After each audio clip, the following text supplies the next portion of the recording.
हमारी दिल्ली के कुतुब मीनार के परिसर में एक लोहे का स्तंभ बना हुआ है और वो स्तंभ 1600 साल पुराना है।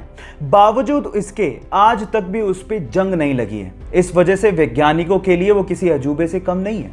एक्चुअली इसे 1600 साल पहले चंद्रगुप्त मौर्य की याद में उनके पुत्र कुमार गुप्त ने बनवाया था। सन 1998 में आईआईटी कानपुर के एक प्रोफेसर ने इसके कारणों का पता लगाने की कोशिश करी और बताया कि इसे पिघले हुए आयरन यानी कि पिग आयरन में फास्फोरस को डाल के बनाया गया था, जिसकी वजह से इस पे आज तक जंग नहीं लगी है। अब इससे पता लगता है कि प्राचीन काल में भी भारत के पास धातु विज्ञान की बहुत ज्यादा समझ थी। क्या इसके पहले तक के फैक्ट आप जानते थे? और अगर नहीं जानते थे तो चैट सेक्शन में लिखना मत भूलिएगा। क्या करण जौहर बॉलीवुड छोड़ने वाले हैं? सुशांत के जाने के बाद सुशांत के फैंस के अगर सबसे ज्यादा कोई निशाने पर हैं तो वो है करण जौहर।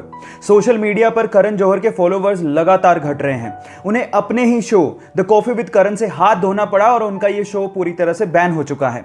मामी इंटरनेशनल फिल्म फेस्टिवल के बोर्ड मेंबरशिप से उन्हें रिजाइन करने को कहा गया है। इसके अलावा बिहार में उनकी मूवीज को बैन कर दिया गया है और उनके खिलाफ एक केस भी फाइल किया गया है। इतना सब कुछ होने के बाद भी किसी भी स्टार या स्टार किड ने करण के लिए स्टैंड नहीं लिया, जिसके लिए करण ने बहुत कुछ किया था। और ये सब देखने के बाद करण जौहर ने अपने सोशल मीडिया हैंडल से बहुत सारे स्टार और स्टार किड को अनफॉलो कर दिया। करण जौहर भी नहीं जानते थे कि उनके साथ कुछ ऐसा होने वाला है। आपका इसके बारे में क्या कहना है? चैट सेक्शन में लिखना मत भूलिएगा।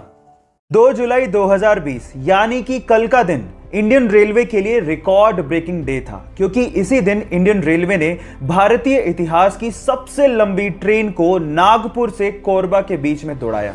इस ट्रेन की कुल लंबाई 2.8 किलोमीटर, जी हां आप ठीक सुन रहे हैं, 2.8 किलोमीटर थी और इसमें टोटल 251 वैगन को जोड़ा गया था। इस ट्रेन को खींचने के लिए लगभग 6000 हॉर्स पावर के 4 इलेक्ट्रिकल इंजन का इस्तेमाल किया गया था। इस ट्रेन का नाम शेषनाग रखा गया है। इसके पहले तक लॉन्गेस्ट ट्रेन का रिकॉर्ड सुपर एनाकोंडा के नाम था। सो गाइस, इंडियन रेलवे की इस उपलब्धि के लिए एक लाइक तो बनता है। 11 फीट लंबी ग्रेट व्हाइट शार्क अचानक से हाई टाइड की वजह से यूएस के एक बीच पे फंस गई। जैसे ही लोगों ने उसे तड़पता देखा, उसे बचाने की मुहिम में लोग जुट गए। सबसे पहले तो लोग उस पे लगातार पानी डालते रहे ताकि वो जीवित रहे।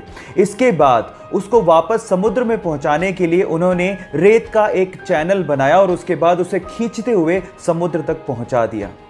आप लोग याद रखिए गाइस कि ये धरती सिर्फ इंसानों की नहीं है, इन जीवों की भी है और उन्हें बचाने की मुहिम और ऐसा समन्वय हमें बनाए रखना पड़ेगा, तभी हमारा अस्तित्व बचा रह सकता है।